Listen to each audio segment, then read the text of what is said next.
Alhamdulillah nahmaduhu wa nasta'inuhu wa nastaghfiruh wa na'udzu billahi min syururi anfusina wa min sayyiati a'malina may yahdihillahu fala mudilla lahu wa may yudlil fala hadiya lahu asyhadu an la ilaha illallah wahdahu la syarika lahu wa asyhadu anna muhammadan 'abduhu wa rasuluh. Allahumma salli ala sayyidina Muhammad wa ala alihi wa ashabihi ajma'in, amma ba'd. Faya ayyuhal muslimun rahimakumullah, usini nafsi wa iyyakum bittaqwallah faqad faza muttaqun. Qala Allah ta'ala fi kitabihil karim, a'udzu billahi minasyaitonir rajim. Ya ayyuhalladzina amanu taqullaha haqqa tuqatih wa la tamutunna illa wa antum muslimun. Wa qala ta'ala fi ayatin ukhra, walau anna ahlal qura amanu wattaqaw la fatahna 'alaihim barakatin minas sama'i wal ardh walakin kadzdzabu fa akhadnahum bima kanu yaksibun. Wa qala Rasulullah sallallahu alaihi wasallam, ittaqillaha haitsu ma kunta wa atbi'is sayyi'atal hasanata tamhuha wa khaliqin nasa bi khuluqin hasan. Sadaqallahul azim wa sadaqar rasuluhul karim wa nahnu ala dzalika minasyahidin wasyakirin. Hadirin sidang jamaah Jumat yang sama dirahmati dan dimuliakan Allah Subhanahu wa taala. Alhamdulillah, kita memuji, kita bersyukur kehadiran Allah Subhanahu wa taala atas segala nikmat dan karunia-Nya, sehingga alhamdulillah di hari yang mulia ini, di hari Jumat sebagai Sayyidul Ayyam, kita kembali bersama-sama berkumpul di tempat ini untuk menunaikan salah satu kewajiban kita. Tiada lain tentu adalah ibadah salat Jumat secara berjamaah. Salawat beserta salam, tak lupa pula tentunya mari kita senantiasa menyampaikan kepada junjungan kita yang mulia Rasulullah Muhammad sallallahu alaihi wasallam, Nabi kita sebagai uswatun hasanah, sebagai suri toladan kita yang terbaik, contoh panutan dalam kehidupan keseharian kita. Mulai dari persoalan pribadi kita, begitu pula dalam persoalan keluarga kita, dari persoalan bertetangga, bermasyarakat, sampai dalam persoalan berbangsa dan bernegara. Semua itu kita mencontoh, meneladani baginda Nabi kita Muhammad sallallahu alaihi wasallam. Mengapa? Karena beliaulah contoh yang sempurna, contoh yang terbaik yang diutus oleh Allah Subhanahu wa taala, yang kita jadikan sebagai panutan dalam kehidupan seharian kita. Maka hanya dengan demikian insyaallah kita akan selamat dalam kehidupan kita di dunia dan insyaallah dalam kehidupan kita di akhirat. Hadirin jamaah Jumat yang sangat dirahmati dimuliakan Allah Subhanahu wa taala. Selaku khatib tentu tidak bosan-bosan mengajak seluruh jamaah sekalian untuk senantiasa mari kita meningkatkan keimanan kita dan meningkatkan ketakwaan kita kepada Allah Subhanahu wa taala. Itulah yang senantiasa diingatkan oleh Allah Subhanahu wa taala. Ya ayyuhalladzina amanu taqullaha haqqa tuqatih wa la tamutunna illa wa antum muslimun. Kata Allah Subhanahu wa taala, wahai sekalian orang-orang yang beriman, bertakwalah kepada Allah Subhanahu wa taala dengan sebenar-benarnya takwa. Wala tamutunna illa wa antum muslimun. Jangan sekali-kali kalian menjumpai kematian kecuali tetap dalam keadaan muslim. kita tetap istiqomah dengan keimanan kita. Kita tetap istiqomah dengan akidah, dengan agama kita. Kita tetap istiqomah dengan ketaatan kita, ketakwaan kita kepada Allah Subhanahu wa taala. Itulah yang akan menjadikan kita husnul khotimah. Itulah cita-cita semua, cita-cita kita semua, harapan kita semua, bahwa kita mengakhiri hidup kita di dunia ini menjadi husnul khotimah. Dan insyaallah kelak nanti di sisi Allah Subhanahu wa taala semuanya kita ini kembali dikumpulkan di tempatnya yang mulia, di tempat yang mulia, di surga yang disiapkan oleh Allah Subhanahu wa taala. Jamaah Jumat yang sama dirahmati dimuliakan Allah Subhanahu wa taala. Tidak terasa tentunya kita sudah masuk ke tahun 2026. Dan saat ini juga kita sudah berada di bulan Rajab 1447 Hijriah. Artinya sebentar lagi kita akan memasuki bulan yang mulia, bulan Ramadan, yang insya Allah kita semua ini mudah-mudahan dipertemukan oleh Allah Subhanahu wa taala. Itulah Rasulullah SAW mengajarkan doa kepada kita, terus senantiasa kita baca, kita ulang-ulang dengan penuh harap kepada Allah Subhanahu wa taala. Apa doanya? Allahumma barik lana fi Rajab wa Sya'bana wa ballighna Ramadan. Ya Allah, berikanlah kami keberkahan di dalam bulan Rajab ini dan bulan Sya'ban, dan sampaikanlah kami, pertemukanlah kami dengan bulan mulia, dengan bulan Ramadan. Jamaah Jumat yang sangat dirahmati dimuliakan Allah Subhanahu wa taala. Mudah-mudahan di tahun baru ini kita semakin ada perubahan yang lebih baik dalam kehidupan kita, perubahan dalam perilaku kita, perubahan dalam ibadah kita kepada Allah Subhanahu wa taala, perubahan dalam akhlak kita, pergaulan kita dengan sesama manusia. Dan tentu yang tidak kalah pentingnya adalah perubahan ke arah yang lebih baik dalam kehidupan berbangsa dan kehidupan bernegara. Mengapa ini kita penting sampaikan jemaah sekalian? Karena Allah Subhanahu wa taala menjamin keberkahan hidup kita di dunia ini kalau kita beriman dan bertakwa kepada Allah Subhanahu wa taala. Jadi jamin kepada Allah Subhanahu wa taala abarakat talasatta, abarakat jama-jamanta, abarakat pak barang-baranganta, abarakat ya kabusu na yang asin na ane niya kakibal lagi ditempuh na anil no abarakat. Apa kuncinya? Iman dan takwa. Itulah yang disampaikan oleh Allah Subhanahu wa taala di dalam ayatnya Quran surah Al-A'raf ayat 96. Walau anna ahlal qura amanu wattaqau lafatahna alaihim barakatim minas sama'i wal ardh. Kata Allah Subhanahu wa taala, walau anna ahlal qura, andai kata ahlul qura. Ahlul qura itu artinya penduduk suatu negeri, suatu kampung, suatu negara. Amanu wattaqau. Jadi rumusnya kuncinya dua. Amanu wattaqau. Yang pertama beriman, mereka semua beriman. Yang kedua mereka bertakwa kepada Allah Subhanahu wa taala. Itu janji Allah Subhanahu wa taala. Allah mengatakan la fatahna alaihim barakatim minas sama'i wal ardh. Allah mengawali dengan penegasan bahwa sungguh atau benar-benar kami akan membuka, kami akan mengeluarkan, akan menghadirkan di tengah-tengah mereka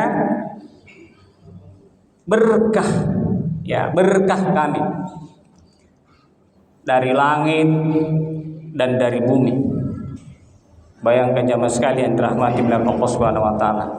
Kebaikan akan meliputi hidup kita, karena hidup kita ini tempatnya di bumi ini. Jadi kalau bumi ini berkah, Allah mengeluarkan berkahnya, berarti hidup kita menjadi baik. Dan kita ini dinaungi oleh langit. Kalau langit ini menurunkan juga berkahnya, maka tentu kita juga akan diliputi dengan kebaikan-kebaikan. Jamaah sekalian yang dirahmati dan dimuliakan Allah Subhanahu wa taala. Oleh karena itu, disinilah Allah Subhanahu wa taala mengingatkan kepada kita bahwa sebetulnya Allah menjamin keberkahan dalam hidup kita kalau kita semua ini dekat dengan agama. Kita semua ini menjaga iman kita, menjaga taat kita. Salat kita jaga setiap hari, setiap 5 waktu kita jaga. Kita khusyuk menghadap Allah Subhanahu wa taala. Sebagai contoh ini salat Jumat. Begitu salat Jumat, bahkan sebelum azan dikumandangkan, kita sudah duduk di sini. Kita sudah meninggalkan segala kesibukan kita di luar. Mengapa itu? Karena taat kita kepada Allah Subhanahu wa taala. Maka insya Allah kalau ini kita lakukan, tidak hanya sholat Jumat, tapi sholat 5 waktu kita, dan juga ketaatan kita kepada yang lain-lainnya, maka insya Allah akan menjamin keberkahan dalam hidup kita ini. Sebaliknya kata Allah Subhanahu wa taala, kalau manusia ini mencoba-coba menjauh dari Allah Subhanahu wa taala, belai batur agama kepada Allah Subhanahu wa taala, dia tidak lagi peduli dengan apa yang menjadi kewajiban-kewajiban dia, tidak lagi taat pada hukum Allah Subhanahu wa taala, maka apa yang terjadi? Yang terjadi justru sebaliknya, bukan lagi berkah tapi kerusakan. Allah menyebutnya dengan istilah fasadun fil ardh, kerusakan di bumi.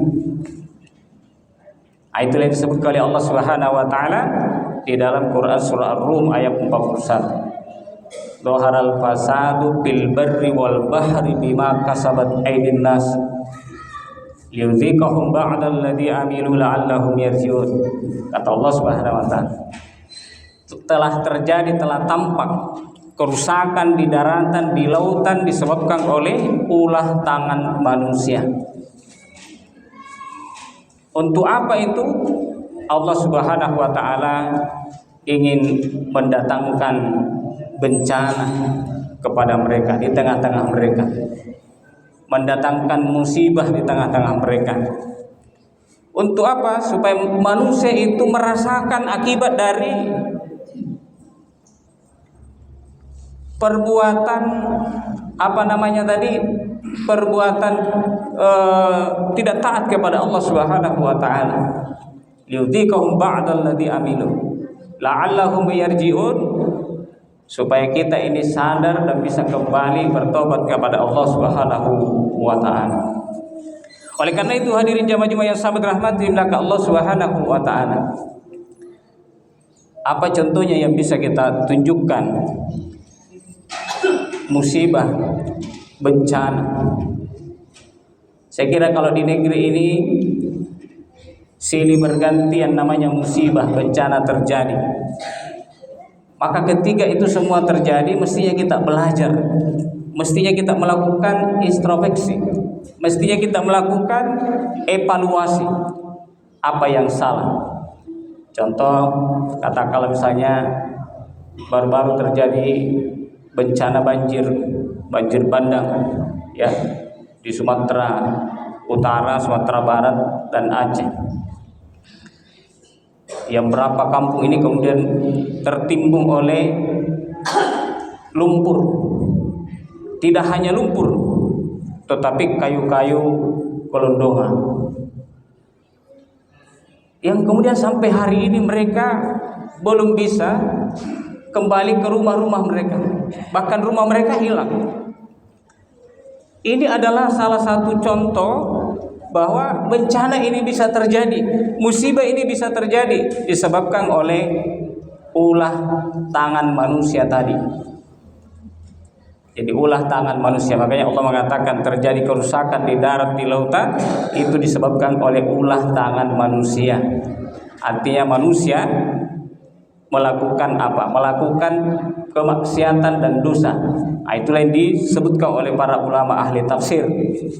Ya, bahwa apa yang dimasukkan dengan terjadinya kerusakan seperti itu disebabkan oleh bima kasabat aydin nas, disebabkan oleh ulah tangan manusia. Nah, maka kalau kita baca tafsirnya, maka kita akan menemukan di situ bahwa yang dimaksudkan adalah karena manusia itu bermaksiat kepada Allah. Manusia itu berdosa, tidak taat kepada Allah, tidak menjalankan hukum-hukum Allah Subhanahu wa taala, tidak melaksanakan syariat Allah Subhanahu wa taala. Hutan digunduli, dibabat sampai habis. Berdasarkan data yang kita baca, yang kita lihat kan luar biasa itu, ya. Di 3 provinsi itu saja, Sumatera Utara, Barat, dan Aceh itu, menurut data yang dikeluarkan oleh Walhi itu kerusakan hutan kan 1,4 juta hektar. Jadi 1,4 juta hektar. Ya, bukan 100.000 hektar, bukan 200.000 hektar, bukan 500.000 hektar. 1,4 juta hektar kerusakan hutan. Jamaah sekalian dirahmati Allah Subhanahu wa taala. Bahkan untuk seluruh Indonesia itu lebih dari 10 juta. Ya, sekitar 14 berapa namanya? Pokoknya lebih dari 10 juta itu datanya saya baca. Kerusakan. Jadi bagaimana bencana itu tidak terjadi? Cuma yang menjadi masalah bahwa apakah itu perusakan itu dilakukan secara ilegal atau sebetulnya dilakukan secara resmi atau secara sah? Jawabannya adalah tentu resmi, tentu secara sah. Siapa yang melakukan itu semua? Nah, disinilah jemaah Jumat yang sangat dirahmati Allah Subhanahu wa taala, sedikit kita akan berikan penekanan bahwa kemaksiatan itu ketika dilakukan oleh satu orang individu yang namanya rakyat, misalnya mencuri dan lain sebagainya, maka dampak kerusakannya itu tentu sangat kecil, ya. Jadi mungkin hanya satu orang atau satu keluarga misalnya yang dicuri yang merasakan dampaknya. Itu kalau kemaksiatan itu dilakukan oleh namanya individu atau namanya rakyat. Tapi coba bayangkan kalau yang namanya kemaksiatan itu dilakukan oleh mereka yang menduduki jabatan strategis, satu kali tanda tangan, maka yang rusak itu bukan hanya satu keluarga, tapi bisa 280 juta. Dampaknya rakyat di Indonesia itu yang akan mengalami dan merasakan dampak dari sebuah kemaksiatan yang dilakukan oleh mereka yang memegang kewenangan itu tadi. Disinilah Allah Subhanahu wa taala mengingatkan kepada kita bahwa pentingnya kita selalu kembali taat kepada Allah Subhanahu wa taala. Dan satu-satunya yang bisa menyelamatkan kehidupan umat manusia ini tentu adalah kembali kepada syariat Allah Subhanahu wa taala, kembali kepada hukum Allah Subhanahu wa taala. Kembali kita meningkatkan keimanan, ketakwaan kita kepada Allah Subhanahu wa taala.